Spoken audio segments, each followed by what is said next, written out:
Eu só vou, já está gravando aqui no meu computador também. Eu fiquei no OS. Muito legal, muito show. Interessante como a internet consegue democratizar tudo isso, né?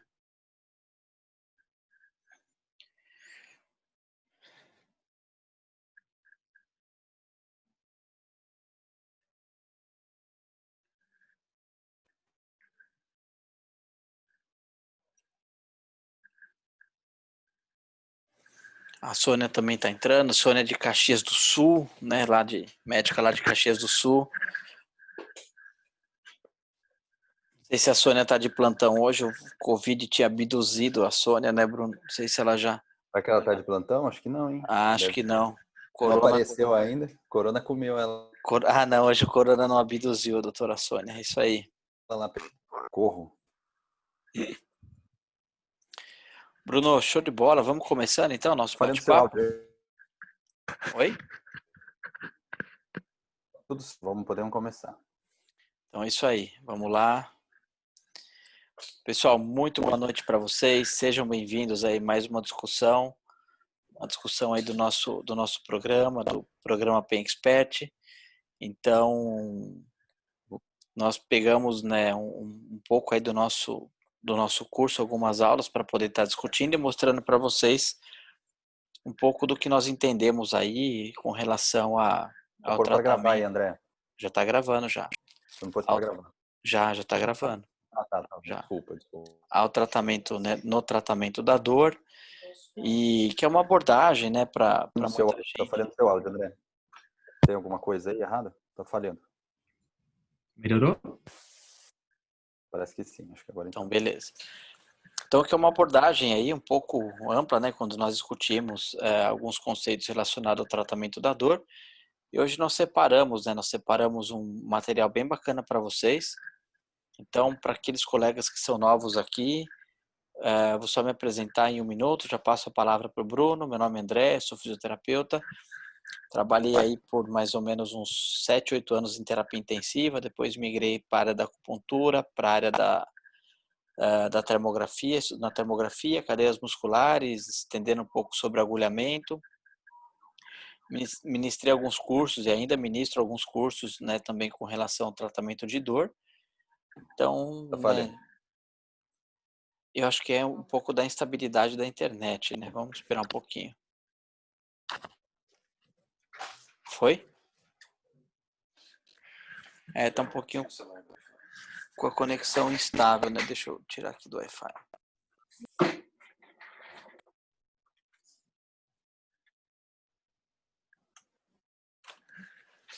Foi, beleza. Não, já desativei. Então, né, hoje nós trabalhamos aí na avaliação e tratamento, na abordagem dos pacientes com dores crônicas há mais de 10 anos, né, entendendo aí todo esse contexto que envolve, né, uma avaliação ampla, uma avaliação muito bem detalhada, para que a gente seja aí o mais preciso possível no nosso diagnóstico e também aí no nosso tratamento, ok? Então, Bruno, se apresenta para a galera aí que não te conhece.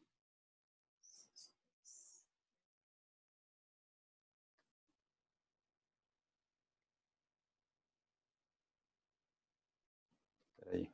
Checa. Ok. Você tá conseguindo? Tá. Alô?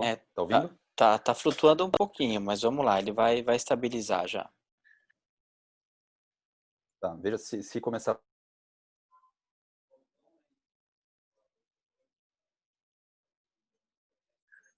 Para quem ainda não me conhece também, acho que a maioria estava ontem aqui. Sou Bruno Cabeço Clínico Geral. Eu sou infectologista, né, crônica, tem função na dor crônica desde... já estourou 10 anos aí. Tenho, né?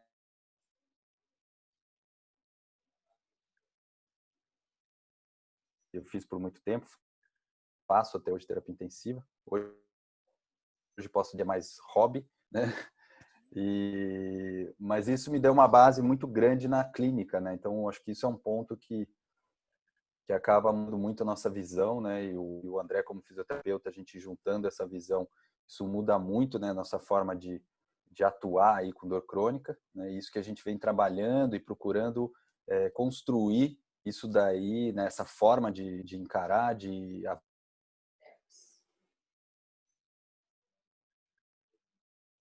uma forma diferente, né?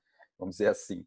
E ontem a gente teve a primeira aula, né, aqui do curso, né, como a gente falou, a gente compilou aí um pedaço, né, uma parte da nossa mentoria, a gente compilou e fez isso, né,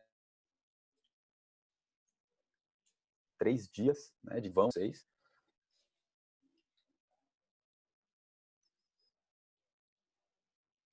Estava ontem aqui, mas é importante, né, quem não assistiu ou que perdeu alguma coisa, volta lá, a gente deixou lá no YouTube para vocês acompanharem, lá no nosso canal no YouTube, dá para vocês reverem, revisarem até, acho que segunda-feira, né, até a próxima semana. Então tem o final de semana aí para vocês maratonarem as 3 aulas, quem quiser reassistir.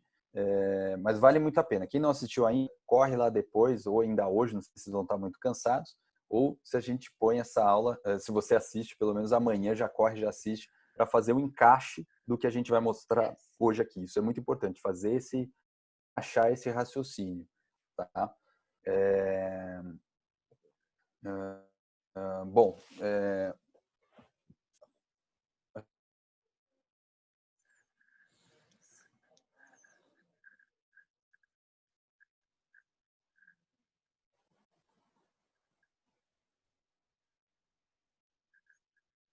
alô, tá ouvindo? Tá bem estável, viu, Bruno, a Tá bem conexão. estável, né? Caramba, que coisa. Tá bem estável a conexão. Tá Aqui pra mim tá conectando. ok, hein? Tá para você ok, Thiago? Você tá ouvindo a Tá gente bom bem? aí? Bom, então eu espero que dê uma estabilizada um pouquinho aí.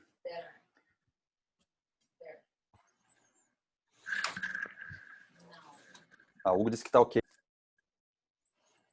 Tá, fala Beleza. Fala, um pouquinho mais pausado só. Hugo, você tá aí? Tá bom. Bom, então é isso aí. Hoje a gente vai mostrar a segunda parte. Aí, primeiro mostrou a questão, né, da avaliação, primeira parte da avaliação. A gente vai revisar um pouquinho isso hoje aí para fazer as técnicas terapêuticas. Então a gente está montando, né, lembrando que a gente está montando esse GPS, né, construindo o caminho de avaliação. E aí hoje a gente vai passar a caixa, as diversas técnicas terapêuticas, as diversas abordagens do paciente nesse mapa, nesse GPS. Bom, André, mostra aí como é que foi ontem aí. Então, foi bem bacana, né? Ontem essa nossa discussão, porque nós temos essas surpresas, né? Que depois dessas nossas discussões, então até o Thiago ontem, né? Colocou aí, fez uma publicação até na rede social dele, poxa, estaremos juntos aí na próxima mentoria. Foi bem bacana isso daí, com certeza. Isso somente nos impulsiona para cada vez nós assim ampliarmos ainda mais as nossas possibilidades, né? E melhorar essa nossa discussão a cada dia. E aí também o pessoal ontem que estava na aula, então o pessoal agradecendo bastante, né? Então, por exemplo, o Jorge, né? A Francine, a Ana Paula, o João também foi bem legal. O Andrés Varona, que é um aluno aí do nosso grupo aí também da turma 4, né? Então, o José também Sintra. Então, foi bem bacana, porque tudo isso mostra exatamente que essa retribuição é muito importante também para nós, né? Porque a gente sabe os pontos ainda que nós temos para poder melhorar ainda mais, nós sabemos os pontos que nós temos que dar até mais atenção quando nós falamos, né, em toda essa, com relação a essas aulas, essas mentorias que nós estamos realizando aí, já completando um ano exatamente nesse mês de setembro, né? Então isso é muito legal porque Setembro agora mesmo. nos estimula ainda mais, né?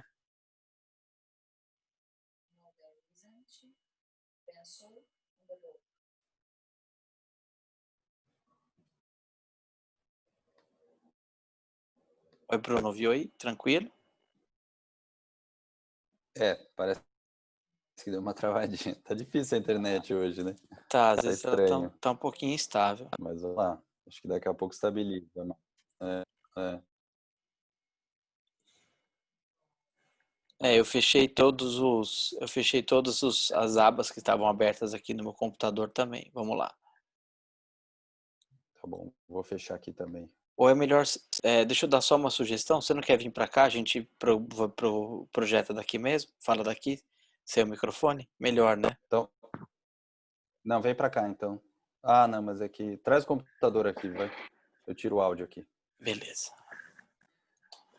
É um detalhe, né? A gente tá no mesmo lugar, mas em locais diferentes, né? Estamos aqui na clínica ainda, mas está muito instável. Vai travar bastante essas duas internets. Eu vou desligar aqui então esse computador. Vai ficar mais fácil. Fecha a porta. Só vou monitorar o áudio. Vou fazer barreira para a internet. Faz barreira para a internet. Opa, pessoal, vamos lá. Esse probleminha técnico não estava previsto aqui. Pode fechar isso. Mas agora nós vamos só transmitir de um computador e acho que fica mais estável aí também, né? Beleza. Show. Tiago, tá tranquilo aí agora? Melhorou o áudio, né? Tá bom? Tá? Beleza, então. Então, essa questão dessa retribuição que nós temos com relação ao pessoal que participou dessa nossa discussão ontem, né? Foi muito bacana, porque a gente consegue, né, aprimorar cada vez mais as nossas discussões e assim melhorando definitivamente o nosso conteúdo, porque até no nosso canal, como vocês podem ver no YouTube, hoje nós temos em menos de um ano, nós estamos falando em 7 meses do canal, nós conseguimos já mais de 1.600 pessoas, né? Isso de maneira orgânica, né? Somente com essas nossas aulas, e vocês vão poder verificar que tem muito conteúdo denso, muito conteúdo extenso, né? E esses conteúdos, somando hoje mais de 110 vídeos, né, no nosso canal, falando sobre aí o tratamento da dor crônica. Então é muito legal essa retribuição dos colegas para nós, é muito bacana, né? Isso aí. Ontem, né, a gente mostrou aí alguns depoimentos aí, né, de transformação, né, do pessoal da mentoria, como que eles têm conseguido se desenvolver dentro dessa metodologia que a gente aplica. E a gente separou hoje, né, porque assim, vocês vão ver que faz um sentido, mais uma vez, né, é uma parte da aula até, faz um sentido a gente enxergar esse caminho, né, e como os profissionais, né, você vai conseguindo encaixar as peças, né. Então é interessante a gente ver o Hugo. O Hugo está aqui com a gente hoje na sala, né? Show. Hugo, botamos um trecho aí de uma conversa com você, né, mostrando esse caminho aí. Pode pôr aí, André. Você está aí com a gente aí na mentoria, né? 3, 4 meses, né? Que a gente comentou. E assim, para a gente é uma honra gigantesca ter você no time lá no Pain Expert, porque assim, a gente sabe, né, do caminho que você tem percorrido, do quanto você tem estudado, do quanto você busca, né, essa visão diferenciada, né, você busca, que é o que a gente está chamando aí de ortopedia moderna, né. Então, cara, assim, para a gente é fantástico, né, ter uma pessoa como você, né, no grupo, fazendo parte aí do que a gente fala que é o mastermind, né, a gente tem várias pessoas ali com uma cabeça diferenciada e que traz muita coisa para o grupo, né, nas discussões, né, nos exercícios que a gente faz, tal. Isso acaba todo mundo crescendo muito junto, né? Eu sei que você tem uma formação muito, vamos chamar de complexa, né? Você vem estudando Ampla, né? Ampla, né? Mas assim, cara, o que você percebe assim que antes de você fazer parte aí do Pain Expert, né, da mentoria, como é que você se sentia, né, com os pacientes? E aí depois, o que transforma, assim, o que você começa a abrir depois de você participar aí com a gente? Pô, Bruno, para mim que é uma honra, cara, poder estar fazendo esse curso com vocês aí, sabe, que eu já vim acompanhando vocês desde, eu falei para você, daquela aula que eu assisti com você lá, eu fui atrás, eu pesquisei sobre sobre vocês, sobre a clínica, né? A internet dá uma oportunidade da gente conhecer as pessoas aí, mesmo à distância, Verdade. entender um pouco o que cada um está fazendo, né? Isso aí. O ponto de vista, né, que me chamou muita atenção foi o ponto de vista de vocês, né, em relação ao tratamento, a forma de conduzir um paciente ou conduzir um caso, né? Então, assim, é uma visão diferente, né, de ver o paciente como um todo, né? Não ver só a lesão ali e tentar resolver aquela lesão só, mas entender o que está acontecendo com aquele paciente, né? Isso que chamou muito minha atenção. Como você perguntou antes, né? Antes eu era ortopedia e traumatologia, né? Cirurgia, acompanhamento pós-operatório. Então, era uma coisa muito limitada. Tá? O paciente, às vezes, chegava com uma dor crônica comigo lá, eu ia encaminhar ele para um neurologista, encaminhar para um colega. Aqui, são poucos colegas que fazem segurança para conduzir. Não tinha segurança. Realmente, com certeza, não tinha conhecimento antes, né, de conduzir um caso desse, de entender o que estava acontecendo com o paciente. Então, assim, sempre acabava encaminhando para um colega. Mas isso hoje, ir atrás desse conhecimento de dor, me abriu um leque enorme, assim, mudou muito a cabeça, né? Forma de tratamento, forma de conduta. As terapias que vocês, né, que a gente aprende com vocês também, hoje focado muito em terapia física também, né? Não ficar muito naquela dependência de medicamento, só remédio, prescrever remédio, sabe? Sinceramente, eu nem vejo vocês falando nisso quase no curso aí. É muito pouco, quase pouco. Nada. Me orgulho disso. Vou chegar lá ainda também. Exato. Eu acho muito interessante isso, sabe? Vocês não estão aí na dependência da indústria, do comércio de medicamento, tem um apelo muito grande em cima dos médicos, né? A forma de tratar de vocês é completamente diferente, né? Vocês conseguem tratar um paciente aí diabético, cardiopata, igual um paciente jovem, não, porque vocês não vão usar nada que vai fazer mal para aquele paciente. Uhum. Tem uma forma de tratamento diferente, não tem quase zero efeito colateral para o paciente. Exato. Então, isso aí eu achei fantástico, esse tipo de abordagem. Hugo, você acha que você conseguiu quebrar, assim, ter alguns atalhos para buscar todo esse conhecimento? Você acha que a gente está conseguindo fazer esses atalhos para vocês, clarear muito mais a visão, de maneira talvez mais rápida, vamos colocar assim? Muito, André, com certeza. Bastante. Legal. Ajuda muito as aulas, os vídeos que vocês deixam no curso para a gente assistir, tá reassistindo. Então, isso você ajuda já bastante. implementou terapia física, né? Você já usa de rotina? Já. Através de vocês é o que eu adquiri a termografia, a onda de choque, que era um sonho também de ter esse aparelho já no consultório. Hoje eu consegui, né? Eu tenho no consultório, eu uso bastante, até tenho usado bastante, sim. Estava com um pouco de medo no começo, tá? Porque é um investimento alto, mas no começo até quando eu comecei a usar, cara, é um negócio engraçado, porque geralmente o paciente ia fazer, vamos fazer uma sessão, 2 sessões, a paciente voltava, parece que não está tendo resultado isso aqui, cara, não estou vendo muito resultado. Mas depois você vê que depois da 4ª ou 5ª sessão, você fazendo a terapia certinha, o cara já voltava diferente, o paciente já voltava animado. Falou, ô doutor, sumiu a dor, doutor, 90% acabou a dor que eu tinha. Aí, aí foi animando, entendeu? Eu falei, tem resultado mesmo, esse negócio ajuda muito, né, na terapia. E as outras terapias que vocês abordam muito também, mesoterapia, proloterapia, que eu tenho usado bastante também. Né? Na parte de agulhamento, ainda estou aprendendo um pouco agulhamento a seco. Quero aprender muito da eletroterapia também, ainda que eu não estou fazendo ainda, sabe? Isso abre um horizonte gigantesco, né? Então, com certeza. Isso. E, cara, isso que eu falei, são terapias que não têm efeito colateral para o paciente, né? Não causa lesão, né? Não causa lesão. Né? Então, isso é fantástico. Depende, você vai ficar prescrevendo medicamento para o paciente volta todo cheio de efeito colateral. Sabe? Você altera a pressão dele, você altera a diabetes, altera a qualidade do sono do paciente. Função intestinal do paciente, o cara volta reclamando. o paciente vai lembrar mais do efeito colateral da medicação do que da dor que ele estava sentindo antes. Ainda não tive a oportunidade de visitar vocês ainda, conhecer o consultório novo de vocês aí, o louco para ir, para passar uns dias aí com vocês. Pô, vai ser um prazer. Show. Prazerzaço. Então foi bem interessante, né, essa abordagem que o próprio Hugo coloca, né, nas nossas discussões, justamente mostrando, né, que há uma possibilidade de realização de toda essa transformação.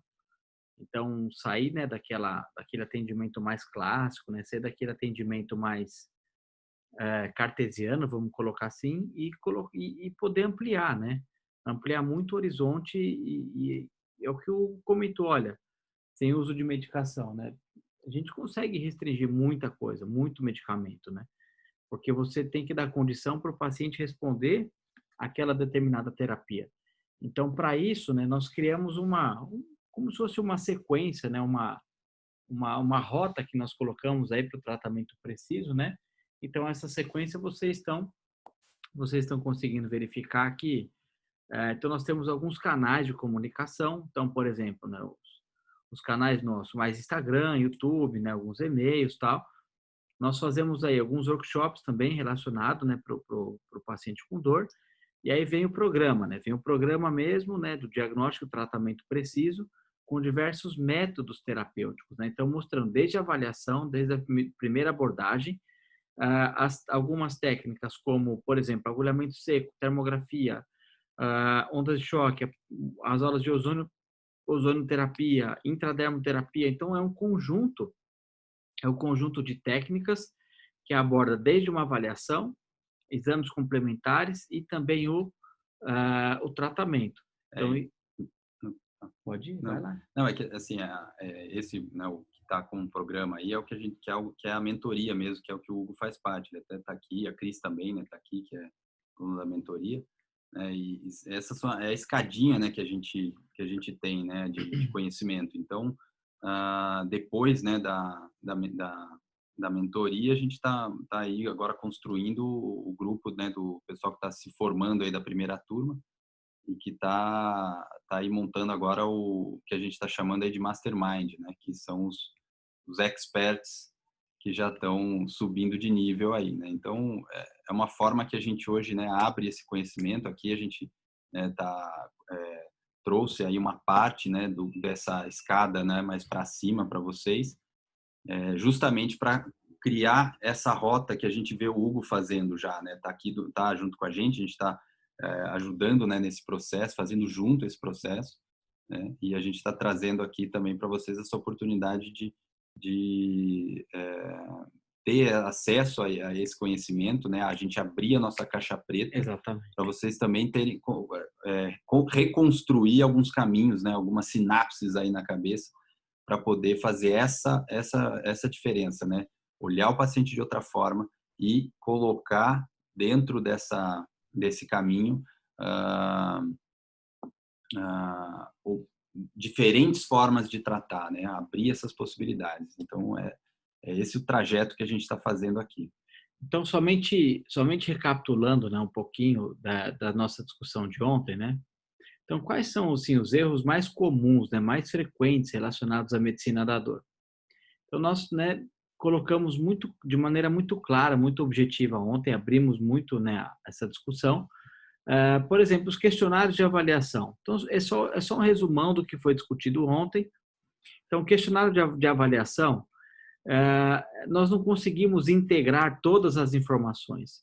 Então, por exemplo, os guidelines, né? Os guidelines, se você for seguir o guideline, vamos colocar assim, o guideline convencional, então, até daqui a pouco eu vou pedir um bate-papo aqui, eu vou fazer com uma paciente que nós conversamos hoje, inclusive aqui na clínica, né? Então, o guideline, o que ele mostra, né? Por exemplo, num caso ali de uma hipótese diagnóstica de capsulite, o que é o guideline? Então, ele mostra, olha, o primeiro ponto é você ter um controle da dor, o segundo ponto é você fazer uma sedação e uma mobilização, e o terceiro ponto é deixar o paciente responder independente do grau que isso é qualificado. E com relação a esse grau, né, e a amplitude, tem muito o guideline mostrando que, olha, não, nesse caso não faz nada, do mesmo jeito que literalmente, né, uma alteração apareceu, ela vai diminuir. Isso é que o guideline traz para nós. E as terapias clássicas, né, de mobilização e fortalecimento. Né, e a mesma coisa com relação... clássica que a gente fala sempre. Não, total. E assim, é a mesma coisa com relação ao próprio, vamos lá, o guideline de infarto, né?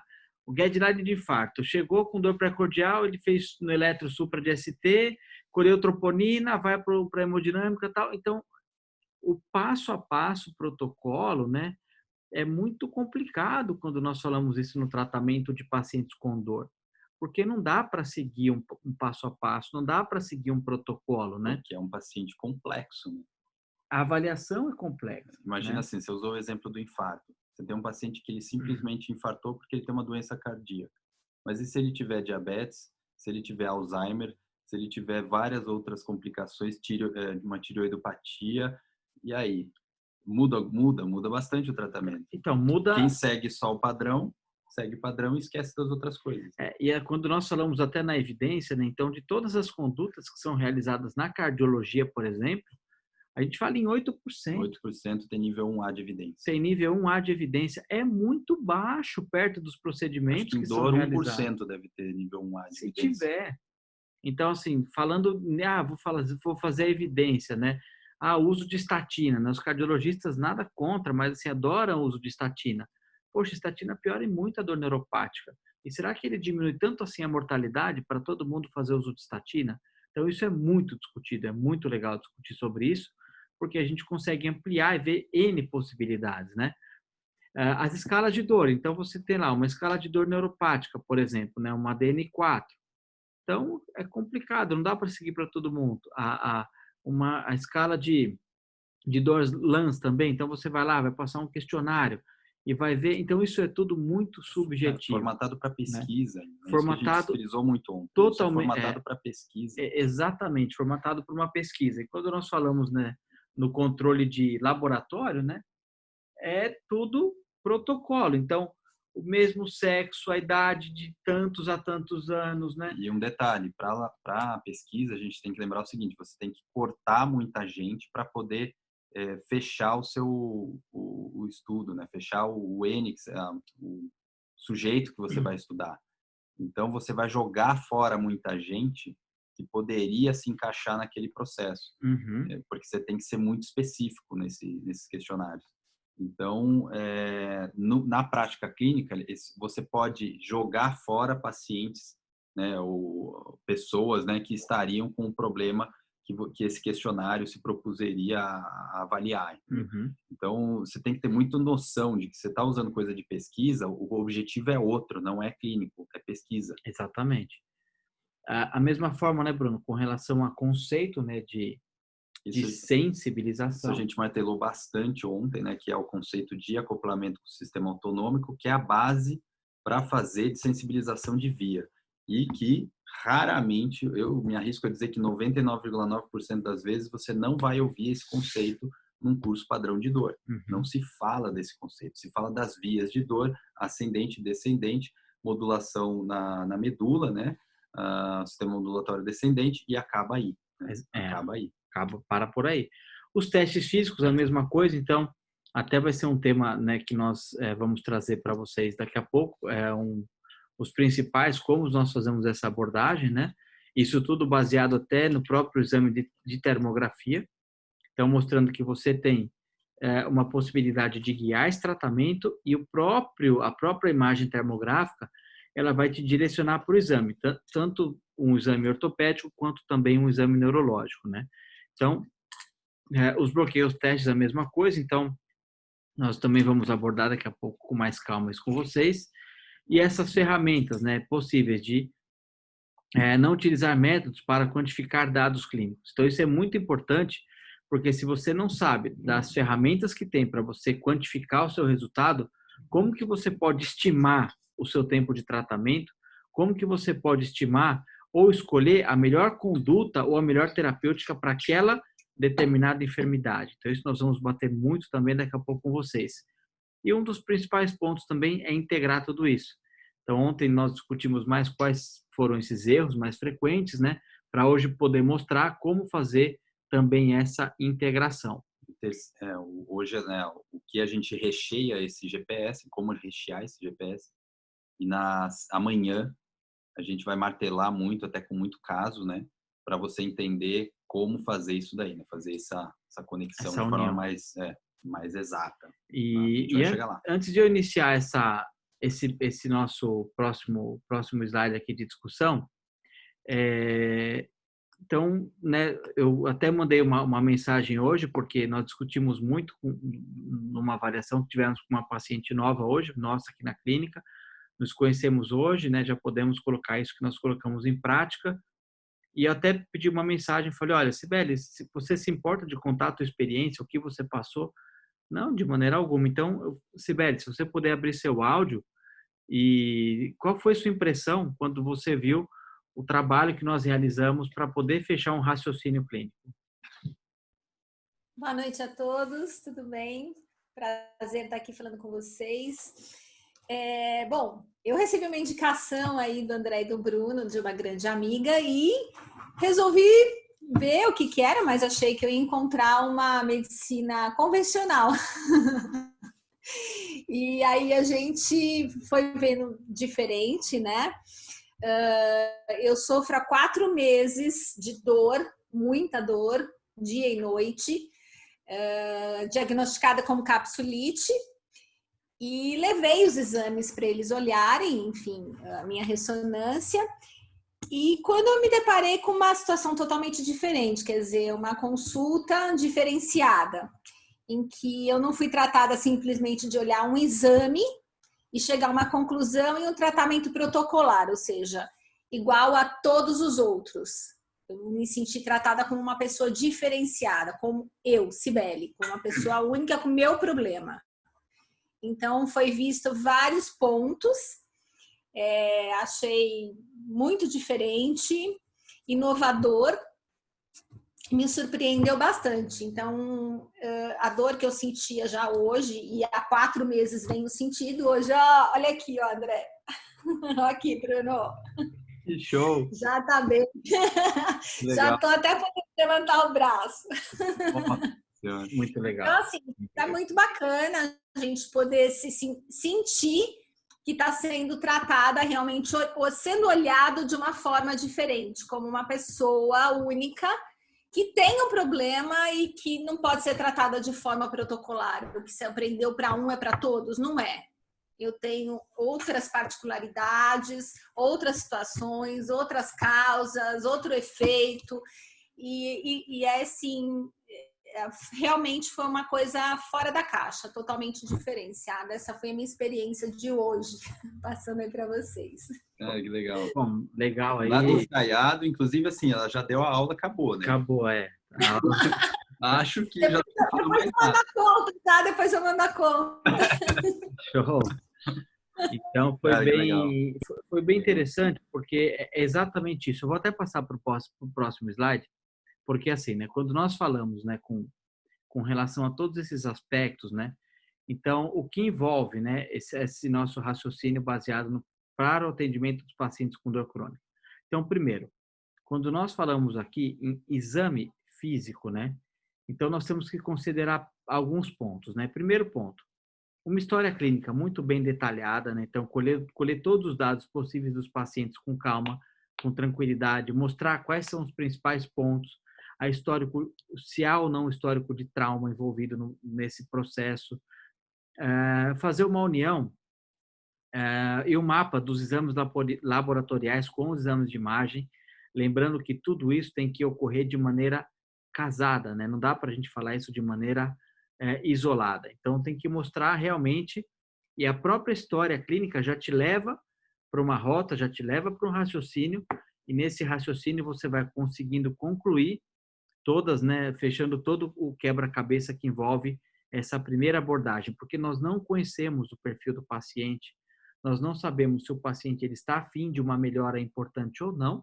para a gente poder e fazendo essa construção aí do nosso quebra-cabeça. Inclusive, eu acho que é, né, a questão da mudança de hábito. Exatamente. Você tem que checar isso e às vezes leva um tempo para o paciente entender e querer. E acho né, que é o mudar mais alguns difícil, hábitos, né? é o Fazer a mais mudança de hábito, né? Agora, com relação, né? A própria inspeção, quando nós colocamos, então, o que nós colocamos, o que nós mostramos como pontos principais? Então, alterações em pele e mucosa é muito importante a gente observar a coloração. Então, um exemplo, se você observa uma unha muito esbranquiçada, já pode ser um indicativo de uma deficiência de zinco, por exemplo. Então, ele vai ter um aspecto mais relacionado a isso na unha. Então, aí você já faz um link com o exame laboratorial, e esse link com o exame laboratorial você já consegue ver algumas principais deficiências e disfunções relacionadas com a função metabólica do paciente. O segundo ponto que nós colocamos muito é com relação às cicatrizes, né? Então, a própria cicatriz, ele é um ponto bem interferente, né, no tratamento dos pacientes com dor, porque ele pode alterar o vetor de força, principalmente das fáscias.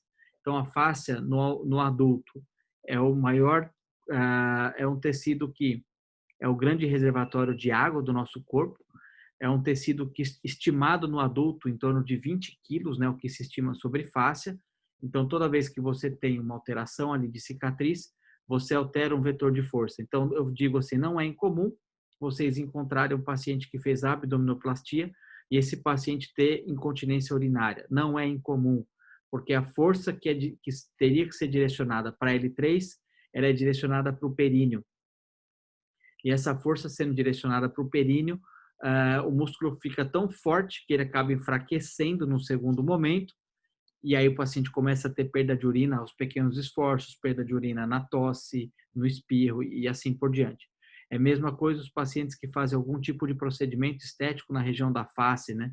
Então, algumas cirurgias corretivas que também fazem alteração de cicatriz podem provocar cefaleia, podem provocar disfunção de ATM, pode provocar uma possibilidade de pacientes evoluírem com trismo e também com uma dor orofacial importante. O terceiro ponto é com relação às deformidades, é a mesma coisa. Então, você vai sempre sobrecarregar um determinado trilho anatômico e esse trilho anatômico ele pode levar a algumas disfunções, ele pode levar a algumas compensações que o paciente ele vai criando, né, aquele posicionamento para ele como dentro de um padrão de normalidade para aquele indivíduo. Não tem como a gente classificar isso para todo mundo. Um outro ponto é com relação... Esse ponto aqui da questão das cadeias é o que mais faz o link, né? Fica muito claro o link com a avaliação termoguiada, né? Porque a termografia, vocês vão poder ver que ela mostra para nós todo um trilho anatômico. E o trilho anatômico, ele foi muito, né? Ele é totalmente negligenciado pela academia, vamos colocar assim, né? Dos anatomistas. Então, não se discute trilho anatômico, porque o anatomista ele está preocupado em chegar num osso, então ele olha, tudo que está sobrepondo o osso para mim não tem uma validade. Eu quero ver a proeminência, eu quero ver o tubérculo, eu quero ver o que passa naquela estrutura. Então, pele e fáscia é muito negligenciado ainda hoje pela anatomia. Nós sabemos que esses trilhos eles são tecidos dissecáveis no nosso corpo. E quando nós falamos da possibilidade de dissecar esse tecido, é possível mostrar um trilho chamado anatômico posterior. Ele se inicia na região do ligamento nucal, ele passa pela região paravertebral, ele se liga no quadril, no ligamento sacrotuberal, ele passa pelo isquiotibial, passa pela panturrilha, né? Ele une a panturrilha e ele termina no pé, lá no tendão calcâneo.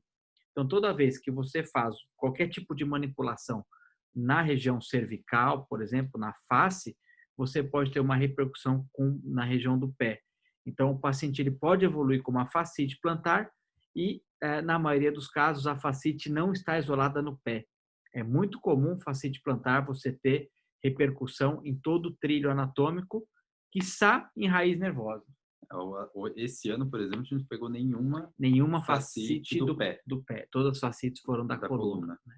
É muito doido falar isso, mas abram a cabeça para isso, né? Esse é um ponto muito crucial para você mudar a chave, girar a chave da avaliação dos pacientes, né? Avaliação e planejamento terapêutico, né? Não, Essa total. transição é... Agora, o próximo ponto, né, com relação até o exame físico, então, nós falamos aqui numa palpação, né? Primeiro, toda vez que você faz uma palpação aleatória, né, você vai ter um resultado? Vai ter um resultado, mas esse resultado ele pode demorar muito tempo, né? Então, você ir lá anotando ponto por ponto, vendo as principais disfunções, as principais compensações.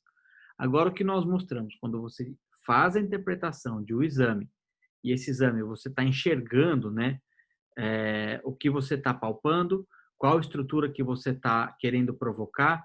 Então, o exemplo que eu dou, se você quiser fazer uma provocação no trajeto do escaleno ou do esternocleido, você faz uma inclinação para a cabeça do mesmo lado e faz uma rotação para o lado contrário.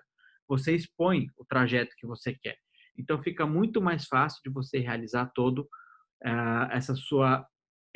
guiando, né, literalmente o seu exame. Então, se aquela imagem está te mostrando sinais de radiculopatia, então nós não vamos perder literalmente o tempo de ficar fazendo testes ortopédicos. É o que eu costumo falar, né? Assim, a gente discute muito, né, Bruno? Você vai para um teste de ombro, ele é muito inespecífico, né? Você vai ver um paciente que tem um impacto no ombro. Então, o impacto, ele pode ser impacto acromioclavicular, ele pode ser impacto acetabular, ele pode ser o impacto de uma alteração labral, de uma lesão labral. Então, assim, o impacto, ele pode ser vários pontos, não é somente um ponto. Então, quando você faz o teste, ele é muito inespecífico, ele não te dá uma especificidade nos testes de ombro, tá? Mesma coisa nos testes de coluna. Todo mundo fala, cara, eu queria chamar Laseg, porque todo mundo conhece o teste que o cara fez. E ele não serve para muita coisa também, porque ele é inespecífico. Ele não te fala se é uma dor foraminal, se é uma dor discogênica, se é uma dor facetária. Então, o conceito, ele muda completamente da faceta para dor discogênica ou para dor foraminal. E aí, quando você consegue guiar o seu exame por termografia, fica muito mais fácil de você estar enxergando literalmente. Você limpa da frente, né? Exatamente. Você limpa várias questões da frente. E aí tem lá um trajeto nervoso, né? Então, alguns testes especiais nós acabamos de citar. E é importante sempre colocar esse trajeto, nós colocamos essa palpação sempre assim, proximal para distal, tá? Seguindo até um conceito mais ocidental, mais cartesiano mesmo, mas nunca negligenciar a ATM, né? Nunca negligenciar a ATM, justamente porque as cadeias fisiológicas, elas partem da região da ATM, né? Elas partem do arco zigomático. Então, pensando na cadeia de flexão, ela se inicia na altura do arco zigomático, ela passa na região anterior ao pescoço, ela vem para a região anterior, na linha de L3 do umbigo, ela cruza e vai para o posterior de coxa. Depois ela cruza de novo no joelho e vem para a perna. A cadeia de extensão, ela também começa na região, né, do arco zigomático, ela passa pela região superior, ela vai conectando com com as próprias meninges, né, principalmente a dura mater, que é considerada também como um tecido facial profundo, né? Nós temos as 3 meninges, só relembrando, dura mater, aracnoide e pia mater. A cadeia de extensão vai passar pela tenda do cerebelo, ela vai vir para a região posterior, ela vai cruzar na linha do umbigo, onde ela vai literalmente encontrar a cadeia de flexão, ela passa pela coxa e vai em direção à panturrilha.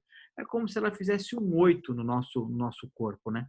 Então, esse é um trajeto da cadeia. Então, nós nunca negligenciamos, né, essas conexões e sempre a avaliação de ATM, nós colocamos até como primeiro ponto, que é fundamental para essa nossa abordagem. Depois vamos para a coluna.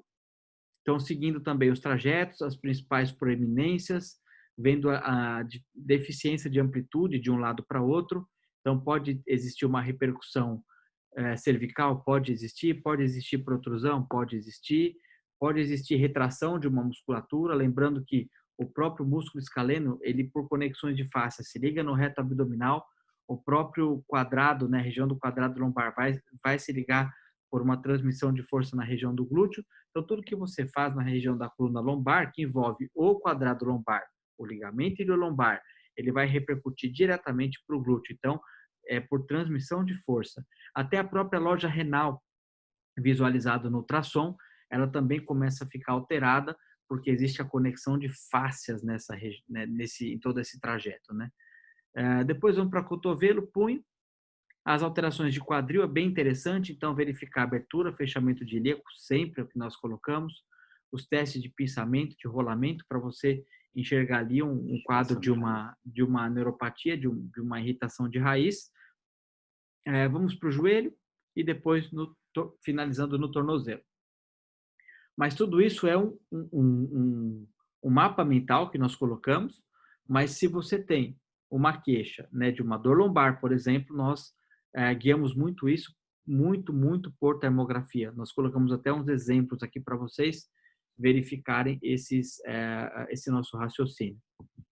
Alguns testes especiais, né? Então, primeiro, testar as cadeias fisiológicas é bem interessante, porque sempre, né, no geral, uma cadeia ela pode estar mais hiperprogramada que a outra cadeia. Os testes de sensibilidade, muito interessante, térmica, tátil, dolorosa.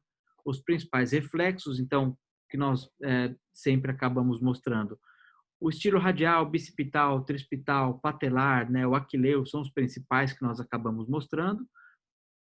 Força muscular também é importante, não vou me atentar com isso agora. E os testes direcionados, né, para ombro, coluna e para joelho. Mas, de novo, se você tiver uma alteração de raiz, não adianta ficar perdendo muito tempo no teste ortopédico. Ele não trará para você muitas informações, porque você tem uma neuropatia que pode retroalimentar aquele quadro doloroso. Então, é muito importante nós acharmos a causa do que está levando àquela alteração, e aí sim, você vai ter um leque de ferramentas para escolher ou para direcionar o teu tratamento da melhor maneira possível, ou direcioná-lo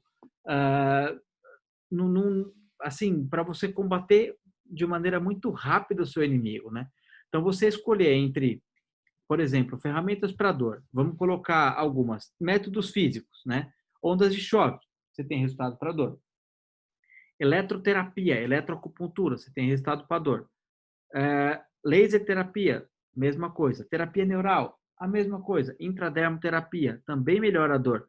Ozonioterapia, também melhora a dor. Então, nós estamos falando já de 6 ferramentas.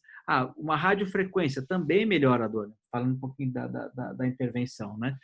Mas só pensando nessas 6, né, a gente está falando de técnicas muito fáceis, né, de você, de forma simples, implementar no consultório, né? Até algumas até com baixo investimento, né, André? A questão é você se desenvolver a técnica mesmo. E aí a grande questão é como que eu encaixo isso daqui, conhecendo, né? Você vê como a gente avaliou de forma muito precisa, né? Muito ampla ali, né? Entendendo o organismo como um todo, entendendo quais são os componentes. Uhum. Sabendo esses componentes, você consegue encaixar a técnica guiado pelo o objetivo que você tem de tratamento. Então, o que a técnica faz no tecido, né? Qual o tipo de alteração que você vai levar naquele tecido ou que ação que ele vai ter, aí que você consegue encaixar essas peças, né? Então, a grande dificuldade que a gente teve nesses anos foi criar a sinergia entre essas técnicas. Eu não tenho dúvida que a dificuldade da maioria de vocês é exatamente fazer isso. Eu sempre conto que para eu começar, quando eu fui estudar ozônio, eu fui começar a utilizar mesmo como rotina para mim, depois de quase um ano, eram 6, 8 meses que eu comecei a ter segurança para utilizar ele como uma certa rotina. Para eu conectar isso eu consegui falar, olha, eu vou usar com tais e tais técnicas e não usar ele separado, porque eu não conseguia fazer essa conexão, demorou mais de um ano. Uhum. Então, assim, para você falar, não, cara, saquei, agora eu entendi como que eles fazem essa sinergia, demora, né? Não é simples fazer isso, né? Não. E assim, não é simples fazer, porque nós colocamos aqui. Vocês têm, né? Nós estamos discutindo com vocês a possibilidade de 6 técnicas para dor, nós citamos aqui. Mas é onde encaixar cada técnica, né?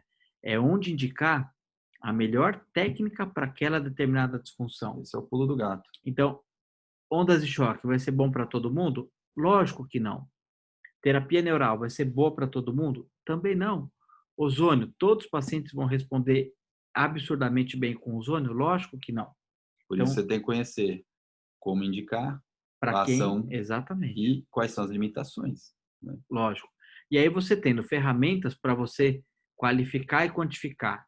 Então, sempre que possível, né, nós sempre indicamos isso, qualificar e quantificar o seu resultado, tá? Isso vai fazer bastante diferença no seu tratamento. E depois você vai, até como o Guilherme aqui, que também é aluno nosso aí, do nosso É turma grupo, 2, acho. Né? turma 2. O Guilherme colocou aqui, né? Deixa eu só abrir de novo a pergunta, a observação do Guilherme. Exemplo, ozônio, mas terapia por onda de choque, ou terapia por onda de choque. E aí você começa, né, entendendo o que cada técnica faz, você começa a mesclar as técnicas, né? Então, quando você consegue mesclar essas técnicas, onde eu vou utilizar, quando eu vou utilizar e para quem que eu vou utilizar uma técnica também combinada, né? Isso é bem interessante, né? É bem interessante. Vamos lá. E olha só, né? Primeiro, falando um pouco, né, mais sobre a própria termografia. Então, vou fazer um parênteses aqui, né? Termografia, né, vocês já devem, acho que talvez vocês já tenham até percebido o quanto ela faz essa conexão, né? A gente enxerga hoje a termografia como essa ponte, né, que faz com que a gente atravesse, né, da escuridão para a luz, né, para chegar no criar esse GPS, né, para fazer essa trajetória para levar a terapêutica, né? Uhum. Então, quem faz essa conexão para a gente hoje a termografia. Total. As principais indicações, assim, observações, né, do exame. É um exame não invasivo, tá? Não invade o paciente. Totalmente indolor, sem radiação, sem contraste. É um exame funcional, então não há uma contraindicação, né? E a própria termografia, quando nós discutimos sobre ela, você pode repetir o seu exame, né? Então, você tem essa possibilidade de repetição do seu exame, quantas vezes você quiser, e mostrando que o que você tem que ter critérios para você indicar a termografia, né? É critério de ser metódico com relação à prática do exame, né? É você deixar o paciente termalizando, então ele tem que trocar calor com a sala, né? Se o paciente não trocar calor com a sala, por isso que o ambiente tem que ser bem controlado. Você verificar o máximo de viés possível. Então, a iluminação não pode ter luz sobre o paciente. Então, isso tudo pode refletir uma sombra. Então, você pode começar a fazer algumas interpretações que não são reais, né? Então, ser metódico com relação a todo esse monitoramento para o exame de termografia. Segundo ponto, qual que é o tecido que você quer atingir? Então, fazendo esse paralelo com o térmico e também com relação às ferramentas que nós acabamos de discutir com vocês, né? Então, você quer atingir o nervo? Qual localização? Qual a profundidade? Qual a conexão?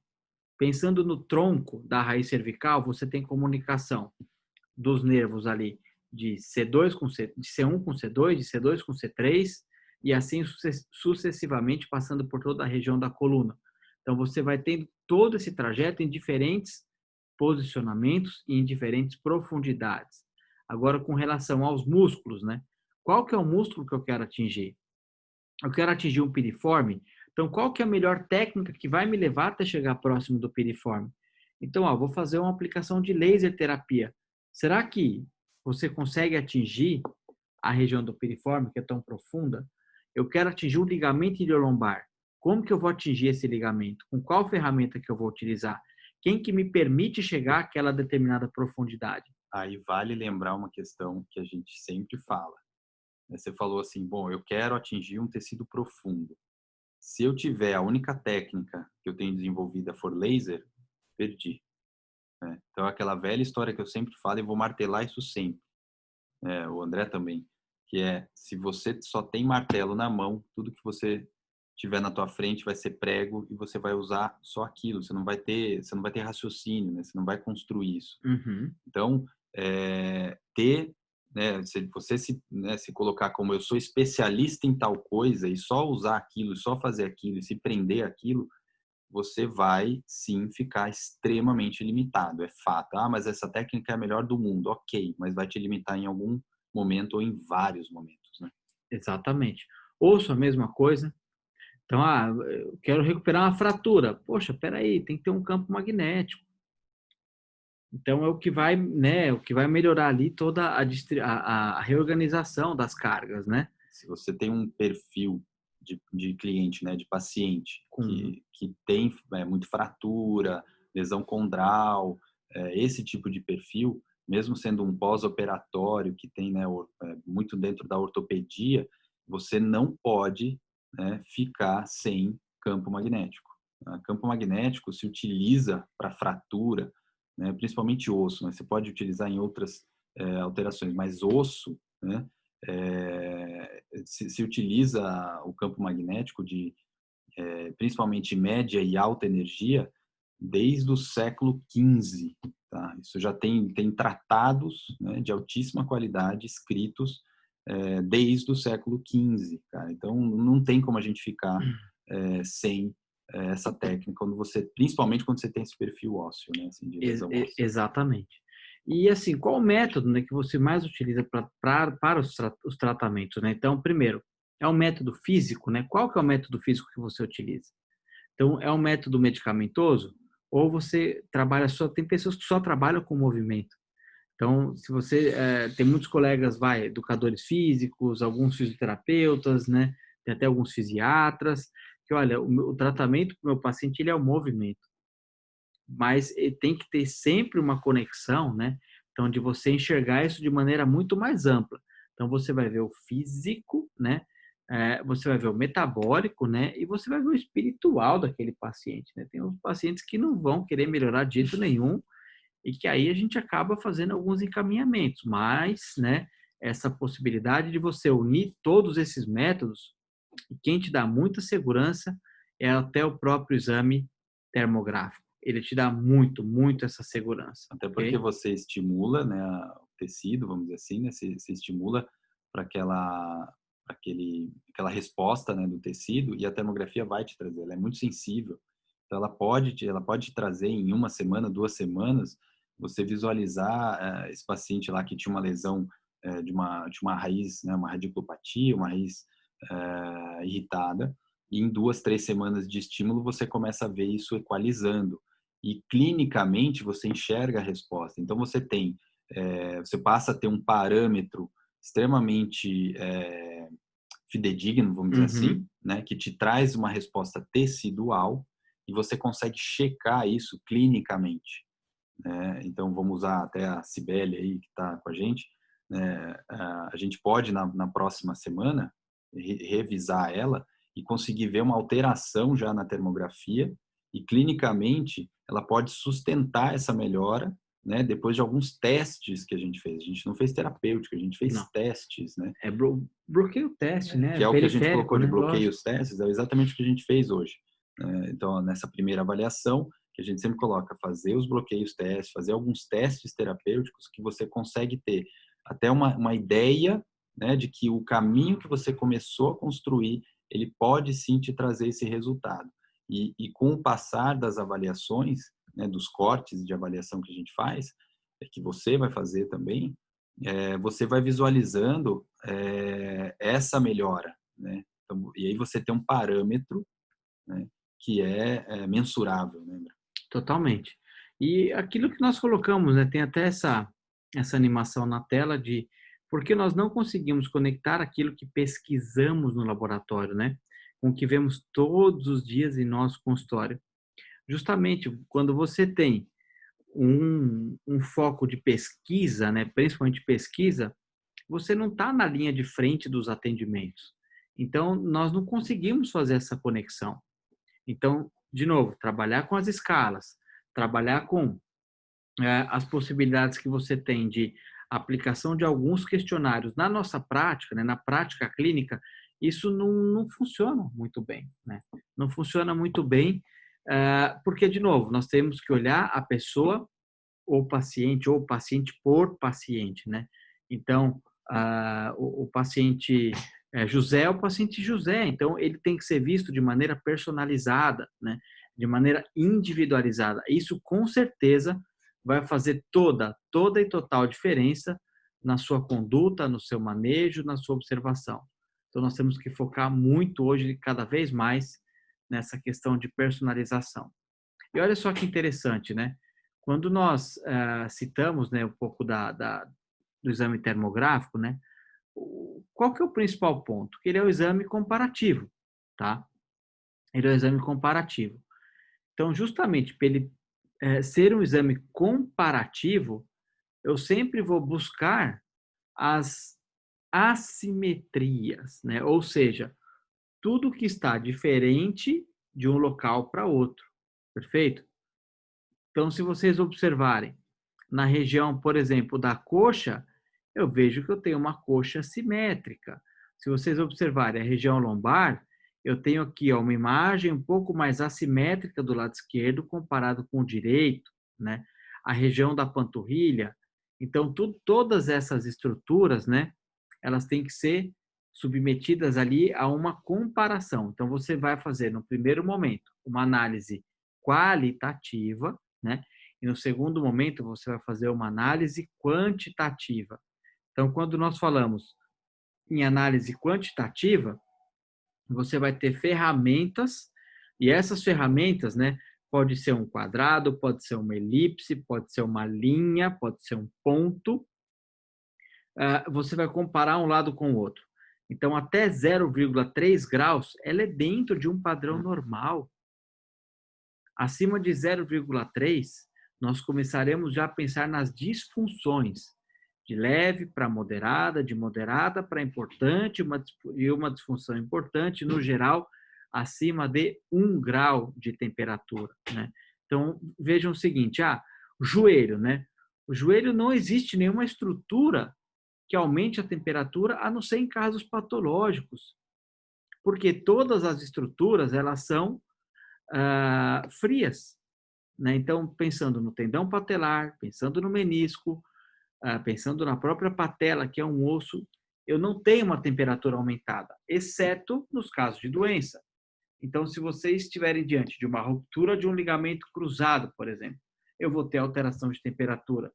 Uma tendinite patelar, a mesma coisa, eu vou ter uma alteração de temperatura. E tudo isso você vai sempre comparando um lado com o outro.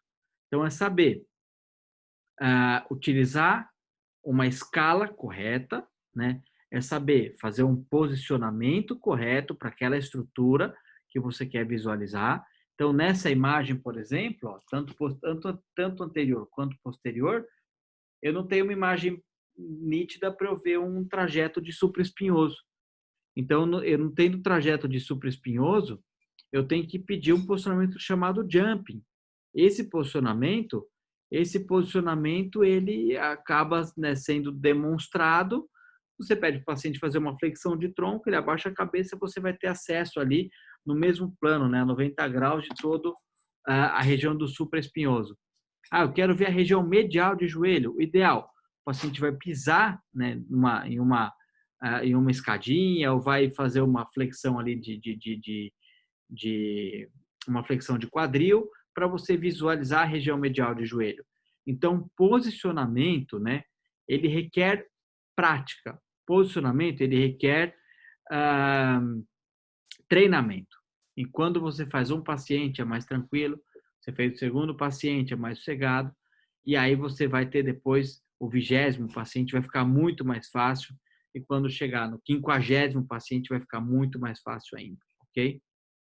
Olha só, esse é um padrão conhecido, né, como um sinal do manto, né? Um sinal do manto. Foram verificados aí mais de 300 pacientes que foram diagnosticados pelo Colégio Americano de Reumatologia como pacientes fibromialgicos. Então, observam que a paciente faz um manto na região anterior e ela faz um outro manto aqui, na região posterior. Então, esse sinal ele foi descrito classicamente na termografia, né? Então, é o que você enxerga hoje para poder fechar um diagnóstico ali de fibromialgia, isso visualizado pelo exame termográfico. Agora, a fibromialgia é um diagnóstico complexo, né? Fibromialgia é um diagnóstico amplo, né? Então, você tem que excluir muitas outras doenças para poder fechar o quadro de um fibromialgico clássico. Usando, né, esse contexto da fibromialgia, né, é extremamente importante a gente pensar o seguinte: os pacientes com fibromialgia, ou assim, né, que chegam para a gente com uma síndrome fibromialgica, que chegam para vocês, né, com síndromes fibromiálgicas, é um paciente extremamente desafiador e que cabe muito essa questão de você raciocinar de forma bem ampla e aberta com esses doentes. Porque você vai precisar, sim, né, de todas as ferramentas para avaliação, né, tanto física quanto laboratorial, fazer testes, vários testes, para entender o quanto esse paciente ele tem mais um conjunto de patologias. Tá? A gente tem que lembrar que você tem vários componentes que vão levar aquele processo doloroso, inclusive o processo de sensibilização, de acoplamento de vias, que vai levar aquele quadro que nada mais pode ser do que uma síndrome fibromiálgica e não a doença, né, classificada propriamente dita fibromialgia. Eu critico muito, né, a questão, inclusive, de ter sido, acho que ano passado, fizeram o CID para fibromialgia, né, foi criado o CID para fibromialgia, que eu acho complicado, porque, assim, na grande maioria das vezes, você tem uma síndrome fibromiálgica e não um quadro de fibromialgia literal, e arrisco, né, dizer que aquilo que a gente acaba classificando como fibromialgia, talvez, na verdade, a gente ainda não conseguiu encontrar o diagnóstico. Tá? Então, acho que também um ponto que a gente sempre procura frisar na relação à fibromialgia, cuidado.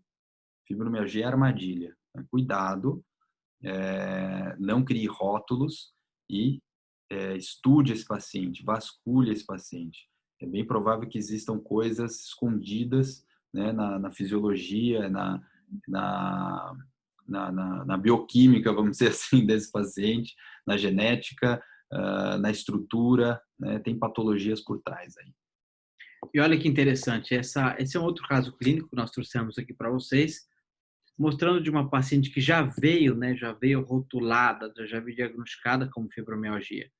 Então, se vocês observarem, né, olha só, ela não tem classicamente, de novo, visto pela termografia, tá?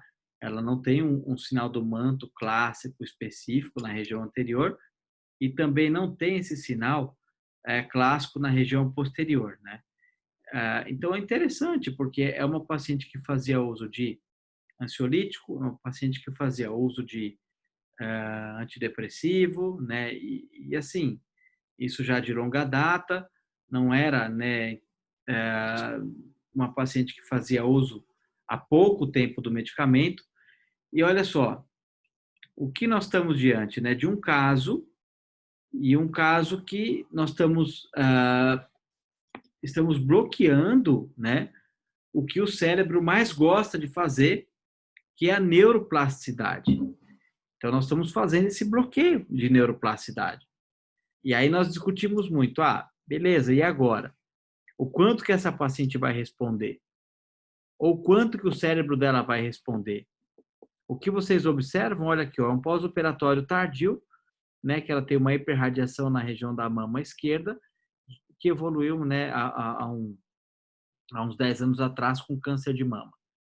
Então, aí, aquela velha discussão, qual o melhor método, né? Ou como desmamar esses medicamentos, ou essas medicações. Em que momento desmamar? Será que a terapia física vai entrar em qual momento? É uma paciente que já tem uma alteração, que já vem fadigada de muito tempo? E aí nós começamos a discutir sobre isso, mostrando para o paciente, olha, esse é um sinal clássico, nós não estamos enxergando esse sinal. E aí você começa a mostrar e dar caminhos, mostrar literalmente a rota para aquele paciente. Olha esse outro caso bem interessante que, como eu acabei de falar para vocês, né, aqui na região dos extensores aqui do lado direito, comparado com o lado esquerdo, né? Então, de novo, tudo quanto for proeminências ósseas, né, nós vamos expulsando o calor. E tudo quanto for cavidades no nosso corpo, então, por exemplo, né, fossa poplítea, fossa supraclavicular, né, arco plantar, todas essas estruturas do nosso corpo, elas absorvem calor, né? Elas não expulsam o calor. E isso é bem bacana, isso é bem interessante, porque nesse caso vocês estão observando que nós temos ali um aumento de temperatura na região do extensor aqui do lado esquerdo. Então, essa é uma epicondilite clássica, né? Essa é uma epicondilite mesmo ortopédica, porque nós temos várias epicondilites que são de origem do pescoço, né? Origem neuropática. E aí você tem que excluir literalmente a neuropatia, porque passa o dermátomo de C6, passa o dermátomo de C7. E sempre que você tem algum hipofluxo causando essa diminuição de vascularização ou um aumento de processo inflamatório, você pode ter uma repercussão naquele dermátomo correspondente. Então, é bem interessante que nós conseguimos fechar muito bem e fazer o diagnóstico diferencial. E aí um segredo, vou contar um segredo, tá? Não se contente, na grande maioria das vezes, com um único diagnóstico. Isso eu aprendi com HIV, tá? Isso eu aprendi na AIDS. Às vezes eu conto essa história, né? Que no paciente HIV, raramente ele tem apenas um problema, né? Geralmente ele tem uma infecção, um quadro infeccioso no paciente HIV, ele tem vários patógenos envolvidos. Então, quando a gente internava uma dor de cabeça, né, um paciente HIV que chega no pronto-socorro com dor de cabeça, ele tem que internar. Né? Então, você vai investigar e você encontra lá no líquor um fungo. Pode procurar que você vai encontrar vírus, você vai encontrar bactérias, você vai encontrar um monte de coisas. Geralmente são pacientes imunossuprimidos. O paciente com dor, ele tem esse trajeto. Então, assim, eu tenho um paciente com uma epicondilite. A gente recente avaliou um paciente, né? Uma epicondilite parecia ortopédica clássica. Dor lá no cotovelo, né? Inclusive na evolução de tratamento ele até migrou para uma dor bem de cotovelo mesmo, bem de tendão, só que ele tinha um componente neuropático extremamente importante. Tanto que a primeira avaliação, só, sem examinar ainda, para a gente, opa, é uma epicondilite como essa aqui, né? Assim, clássica. A termografia desmentiu, né? O exame físico também desmentiu. A evolução até mostrou depois, né, um padrão de dor inflamatória, né, no cotovelo, né, no epicôndilo. Então, assim, não se contente com um diagnóstico único e que aquilo que você fez fechou e você não vai ter que repensar. Tá? Então, não é incomum a gente, no trajeto, no caminho, perceber que você tem outros componentes que você tem que trabalhar de outra forma.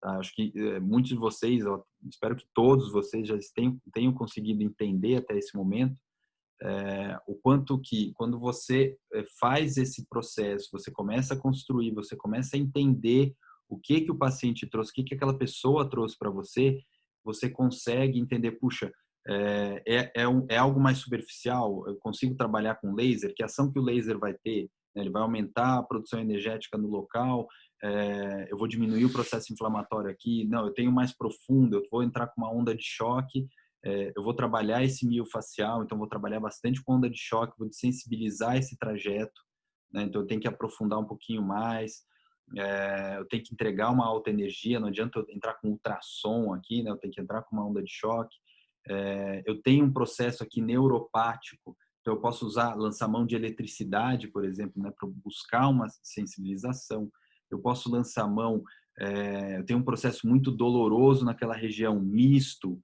Então, eu posso lançar mão de uma intradermoterapia, que eu vou ficar liberando medicação para aquele tecido por um tempo, né?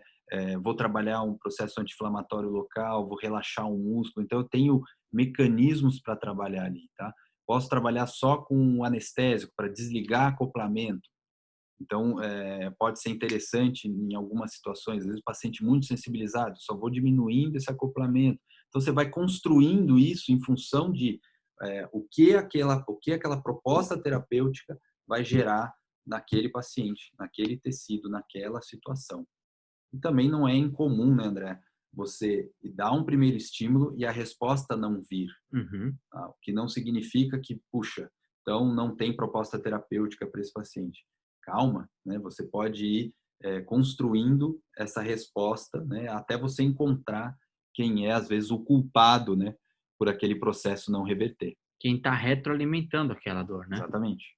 Quem está retroalimentando aquela dor. Aqui bem interessante, né? Mesma coisa, um paciente que veio ali com uma hipótese de manguito rotador, de uma Tendinite lesão, no manguito. tendinite do manguito rotador. É um caso bem interessante esse caso pelo seguinte, é um paciente que veio com uma alteração importante, principalmente nos exames laboratoriais. Ele trazia assim uma história de um acompanhamento já de longa data, né, com vários clínicos, tal, e nenhuma alteração. Ele tinha nem hipertensão, nada, só tinha orientações padrões, né, vinha bem e tal. Só que ele tinha uma dor que ele veio por uma tendinopatia de manguito. Só que assim, já no início a gente percebeu, era uma dor migratória, não era uma dor no ombro esquerdo, que era a principal queixa. Quando a gente começou a apertar e tirar a história, essa dor migrava, inclusive de migrar para tornozelo, né? Então ele tinha dor no punho, dor no tornozelo, dor no ombro esquerdo, dor no ombro direito. Era uma dor que caminhava. Quando a gente puxou os exames laboratoriais, né, encurtando até a história, nos exames laboratoriais, ele tinha já alterações no controle glicêmico extremamente importantes. Se você tiver um olhar de doença, você não classifica ele como diabético, tá? Mas ele tinha uma disfunção no eixo bastante importante, com uma HB glicada de 5,8. Mas 5,8 não fecha diagnóstico de diabetes. Tudo bem, mas 5,8 de HB glicada, 20 e pouco de insulina. Você vai dizer que esse eixo está normal? Ele tinha alterações extremamente importantes. Já apresentando, se olhar na imagem térmica ali, você vai ver que ele já tem uma quebra de gradiente térmico, que é comum Nas neuropatias, por exemplo, metabólicas causadas por um quadro de diabetes. Só uma resistência insulínica já pode gerar esse processo de neuropatia, tá? Então, a gente tem que ficar muito atento a isso. Essas pistas, elas vão aparecendo, né? Inclusive, nessa avaliação tinha outras alterações, algumas alterações sutis hepáticas que a gente foi investigar, mas a base principal dele era uma neuropatia metabólica diabética, né? E fazendo essas neuropatias periféricas, e que a base do tratamento dele foi nutricional, né? Então, não foi pregabalina, não foi duloxetina, tá? Foi alimentação, basicamente, e aí a gente buscou um processo de dessensibilização dessas vias, tá? Então, tinha uma sensibilização região cervical, região de ombro, que tinha bastante dor, ele praticamente ele não podia nem encostar no ombro, a questão não era nem o movimento, né? Era encostar. Muito doloroso. Era sensibilizada a região. Então, a gente buscou dessensibilizar, né? A gente usou bastante onda de choque, porque você consegue desensibilizar, tem um efeito de reparação neural, a onda de choque, poucos conhecem, você tem que saber como utilizar isso, você consegue reparar trajeto inervação. Então a gente usou muito essa técnica, desensibilizando também o miofacial, porque lembra, né, o miofacial é janela do sistema autonômico, né, assim como a pele. Então você está enxergando algo que está por trás, né? Tanto que a gente via trajeto do miofacial dele, pegava meridiano de fígado, pâncreas, né, pâncreas e baço.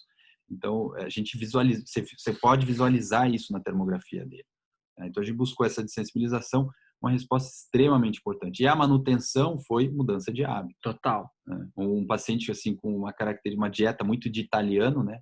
Muito de massa, tal. E ele briga até hoje, né? Briga até hoje com essa questão, mas teve uma resposta muito boa. Agora a grande questão dele é a manutenção dieta, né? E olha que interessante, né? Vocês estão observando que tem uma região de interesse aqui, ó, em volta do olho, né? na região medial do olho, e olha a temperatura máxima que deu, a 35,5 graus. Essa temperatura, por que nós monitoramos sempre a região medial do olho? Porque forma ali um túnel que vai até o cérebro, que é o famoso túnel de temperatura central. É um túnel que reflete a temperatura do hipotálamo pela união de duas artérias. Então, você tem a união da artéria supratroclear com a artéria oftálmica. Então, isso faz um túnel, refletindo ali diretamente a região do hipotálamo, e nós sempre esperamos uma temperatura ali, pelo menos de 36 graus, tá? Acima de 36 graus. Então, quando há essa diminuição de temperatura, você pode ter uma alteração metabólica, pode ser uma disfunção de tireoide, pode ser uma disfunção de vitamina, pode ser uma alteração também relacionada a sono, tá? Porque você tem alguns sinais na termografia, por exemplo, uma congestão periocular que é compatível com uma alteração de sono. Então, tudo isso te dá já caminhos, né? Te mostra alguns fatores para você direcionar ainda mais a sua avaliação. E olha aqui, ó, nesse trajeto, né? Como nós não temos aqui uma lesão clássica de supraespinhoso. Não aparece classicamente alteração. E aqui vocês observam que nos contornos da mão tem uma mão muito diferente da outra, ok? Vou passar aqui para vocês. Vou passar aqui para vocês aqui um dos trabalhos, né, que foi com os efeitos ali do ponto IG4, que fica na região entre o polegar e o segundo dedo. Então, foi um trabalho de termografia mostrando que aqui são os gráficos, aqui são os gráficos que mostram aumento de temperatura, e aqui fica mais fácil, né? Olha aqui, pré-realização de agulhamento, o ponto IG4 está aqui, ó, aqui e aqui. E quando realizou o agulhamento, após 5 minutos, né, vocês observam que já houve sinais de vasodilatação, de hiperradiação em todo o trajeto, né? Então, foi na região do polegar, foi na região do segundo, terceiro, quarto e quinto dedo. Olha aqui a ponta dos dedos do terceiro e do quarto dedo muito mais aumentada a temperatura, comparado com a imagem controle inicial aqui no ponto G4. Então, isso tudo mostrando que você tem esse tipo de monitoramento na hora que você faz a técnica do seu paciente. Então, independente da técnica que você realizou, você já vê a principal resposta dele, que é a resposta neurovegetativa simpática, ok? E aqui, já um ponto mais avançado, vou colocar aqui para vocês uma possibilidade de fazer através de softwares, né, colocar alguns ângulos articulares e você ver as principais disfunções para quem trabalha principalmente aí com as alterações relacionadas ao movimento, né? Então, o que nós colocamos? Que existe, né? Existe um pensamento, né, em volta de todo esse raciocínio, né, nessa abordagem que vocês viram dos pacientes, né? Então envolve muita coisa, né? Envolve uma avaliação muito mais detalhada de todo o processo. Então isso não ocorre de maneira simples, tá? Não mas basta sua dedicação, basta você literalmente você mergulhar no processo da dor para você realizar também um tratamento cada vez mais diferenciado e cada vez mais preciso, tá? Isso é o que nós batemos muito, muito, muito na nossa mentoria com os nossos alunos, né, Bruno? Muito, muito, muito. E nós trouxemos essa aula hoje mostrando, né? O primeiro ponto foi assim, né? Que quando eu realizo essa minha avaliação, quais são os critérios que eu coloco para avaliar?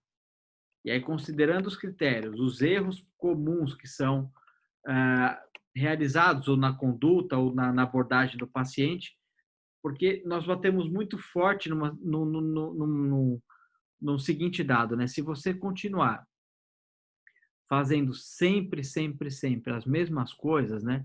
O seu resultado ele vai ser sempre o mesmo. Então, você tem que estar aberto a ampliar os seus horizontes, você tem que estar aberto a criar novas rotas, Pensar fora da caixa. Pensar literalmente fora da caixa, para você ter aí um diagnóstico cada vez mais preciso, né? Então, isso é que nós batemos, né? Lembrar que guideline é um guia os amadores. Tá? Não se prendam a isso. Não é que está errado, mas é guia para amador. Uhum. Se a gente está lidando ali, está na trincheira, né, no mundo desses pacientes são muito complexos. Né, são muito complexos. O paciente de dor é complexo. Não é uma simples dor que você bloqueia um nervo e você resolve. Então, a medicina tradicional da dor, que é bloquear um nervo, estou exagerando, mas aqui é colocar um analgésico, colocar um remédio que diminui a transmissão de uma via, que não vai só diminuir a transmissão de via de dor, né, como o André colocou, né, a questão do anticonvulsivante, que vai diminuir a função cerebral, né, então ele diminui sim a capacidade de reparação desse órgão tão importante, que eu preciso dele para reparar um processo, né, para eu voltar no tempo e reparar esse processo doloroso que envolve diversas estruturas, fora todo o metabolismo que está envolvido nesse paciente. Então, não resta dúvida que a gente tem que sim olhar como uma medicina de guerra, né? Você tem que ir para a batalha, você tem que abrir picada no mato com a mão, você tem que ir lá achando esse caminho. Olha só, né? O Jorge colocou, né? O Jorge von Zuben aqui para nós uma mensagem que a psicossomática pode ajudar total na fibromialgia. Não, o Jorge também nisso já faz tempo. E assim, ó, nós concordamos, né? Acho que em gênero, número e grau com relação a essa tua colocação, né? E vou te falar um outro dado, né? Há pouco tempo, né? Eu fui convidado a fazer uma aula sobre... Tá no YouTube, né? Tem uma aula dessa no YouTube sobre termografia psicossomática para um pessoal que trabalha com floral, aqueles florais de Saint-Germain, e é um grupo que eu já conheço, que estuda isso profundamente, baseado em muita fisiologia, neurofisiologia. E eu comecei a buscar artigo, tá? Não sei se você conhece já, Jorge, essa técnica ou não. E eu encontrei alguns artigos, encontrei alguns livros, tá? Falando de termografia psicossomática. E olha só, num dos livros, né? Aliás, num dos artigos, o que eles fizeram? Eles pegaram e tinha um mapa onde o paciente tinha que memorizar um labirinto para poder chegar de um ponto para outro. E nesse trajeto, aliás, tinha umas rotas que ele só poderia passar uma vez, né? E aqueles pacientes que se mantinham focados, eles eram monitorados por termografia e a temperatura da face aumentava. Um outro caso muito interessante foi que eles colocaram pacientes com aracnofobia, né? E eles passavam as imagens das aranhas no computador e monitoravam a face do paciente. Então, em determinados pontos, né, a temperatura diminuía desses pacientes. E a extremidade das mãos acabava aumentando a temperatura. E um outro trabalho muito interessante foi que eles pegaram um grupo de uma igreja católica na Espanha e começaram a passar imagens de Deus para esses pacientes que eram assim bem praticantes, vamos colocar assim. E viram que a temperatura da face aumentava muito. Então, quem faz esse controle? De novo, o sistema neurovegetativo simpático, né? Então, isso a gente não controla. E a termografia nos dá essa possibilidade. Então, é isso aí. É exatamente isso daí. Exatamente. É todo esse sistema autonômico que a gente cada vez mais mergulha também para entender esse processo. Fechou? Só fechar aqui alguns recados, alguns comentários e abro de novo aqui para as perguntas bem rápido. Tem umas perguntas legais aqui para a gente responder. Chegamos a mais da metade, né? 2/3 aí desse curso, tá?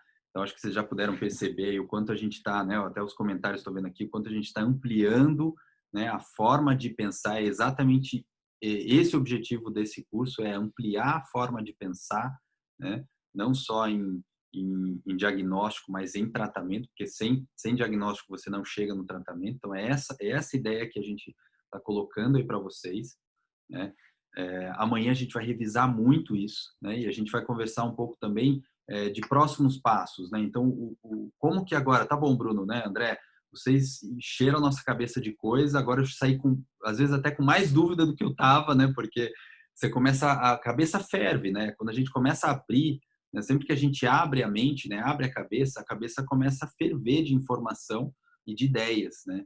E a gente vai discutir muito isso, a questão de próximos passos. Então, o que vocês podem fazer daqui para frente para se desenvolver, né? A gente tem, né, como a gente mostrou os degraus, né? A gente tem um programa de mentoria que a gente já vem trazendo aí mais de um ano, e assim, a gente procura montar um ambiente em que as pessoas crescem juntos, né? Então, sempre que a gente vai junto para algum lugar, a gente chega muito mais longe, né? Não é à toa que eu trabalho junto com o André. Tenho certeza que eu trabalhando com ele, eu chego muito mais longe do que se eu tivesse sozinho lá, exército de um homem só no meu consultório, né?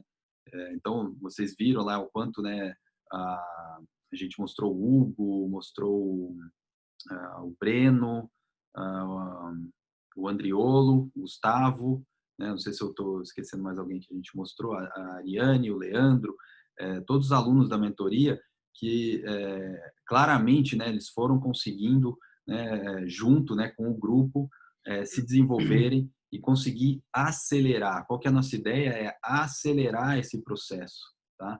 Você pode seguir sozinho, você pode ir buscar cursos e mais cursos, né?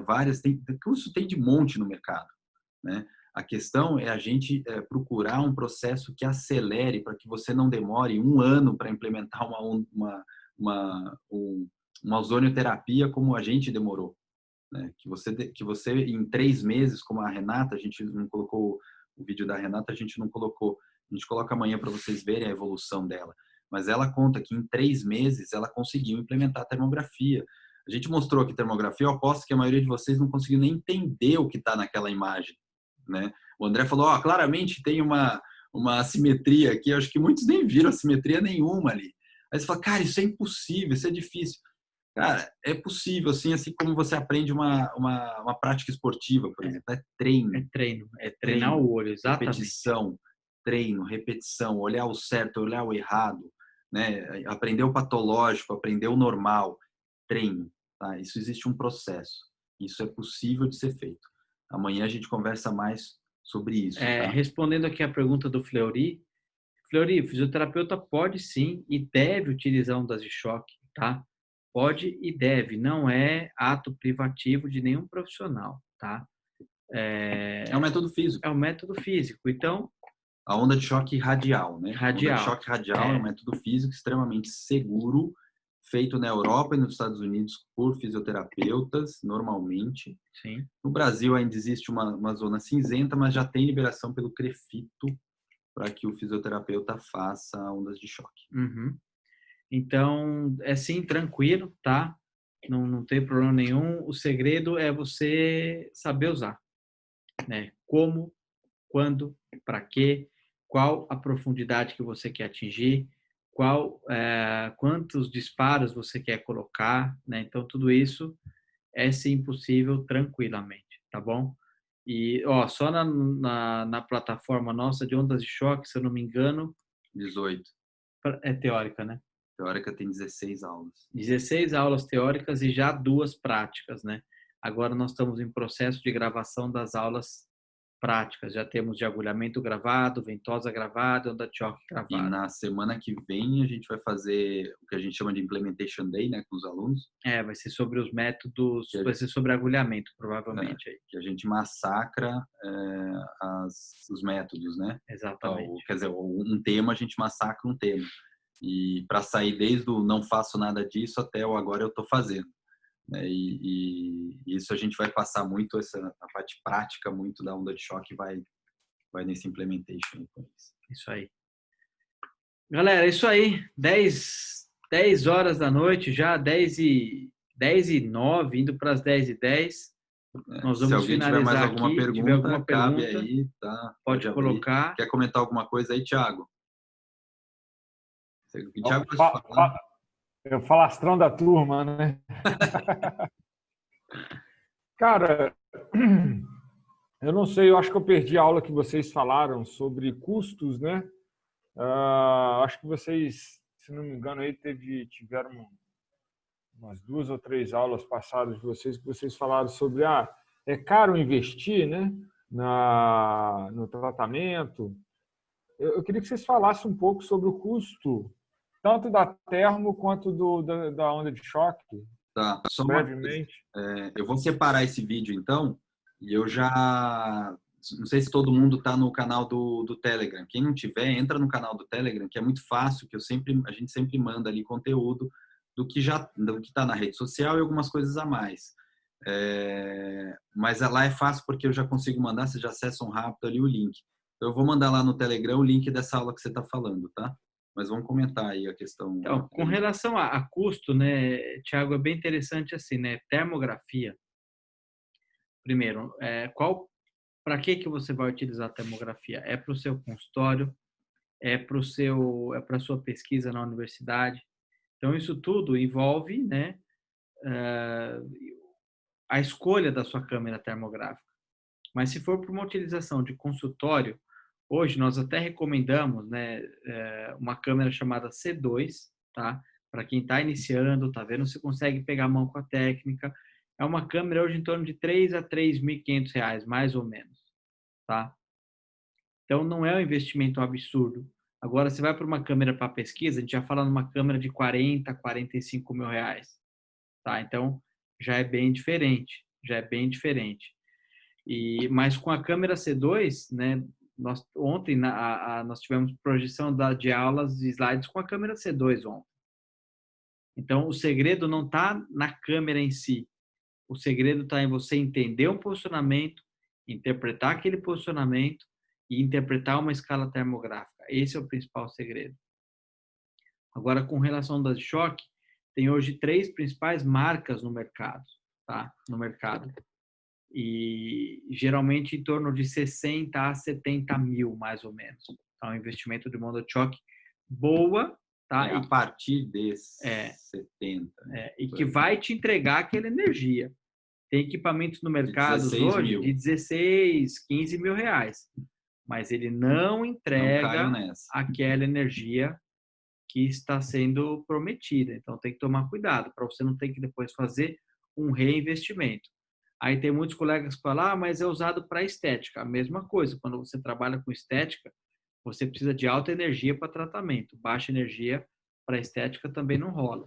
Isso tem pesquisa já mostrando que os protocolos até então utilizados para estética não são adequados. Você tem que utilizar alta energia também. Então, não é onda superficial e não é baixa energia. Então, tem conceitos muito errados, né? Dentro da onda de choque, eu podia ficar aqui 1 hora falando de conceitos errados da onda de choque. Então, mas assim, até às vezes o investimento da onda de choque, ele até assusta um pouco, né? O Hugo colocou aqui no depoimento dele, né? E às vezes assusta, mas assim, cara, te garanto que você sabendo como utilizar, sabendo exatamente as indicações, o quanto você pode tirar dessa técnica, né? 99,9% dos pacientes de dor crônica que te procuram vão ter indicação de fazer onda de choque.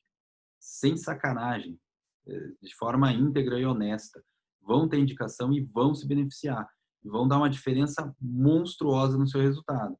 Então, assim, claramente, 80 mil de investimento, você retorna esse investimento muito rápido. Eu te digo que em 2014, eu comprei o meu equipamento de onda de choque, o que a gente utiliza aqui na clínica.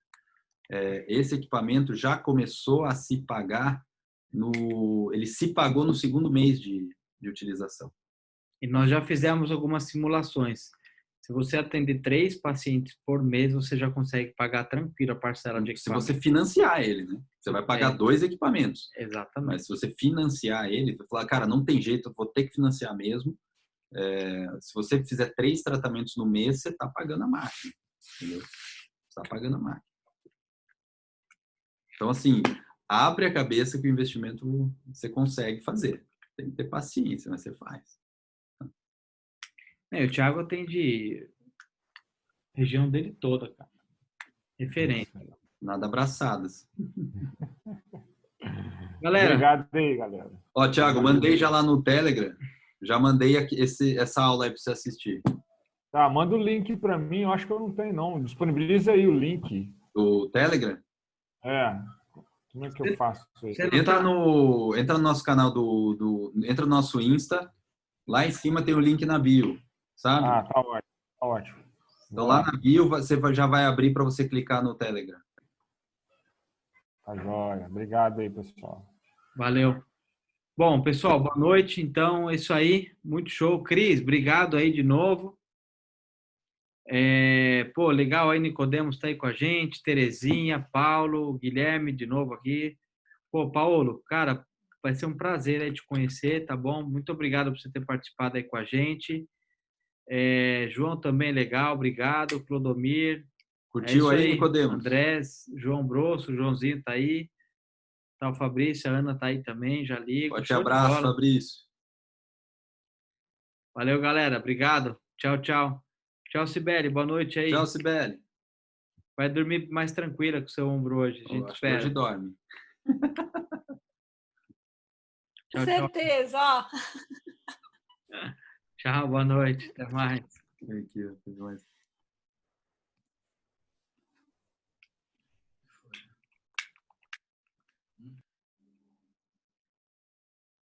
Tem Flix. Você copiou isso aí? É o Guilherme. O Guilherme Duque. Show. Deixa aqui. Então, marcar uma live com ele.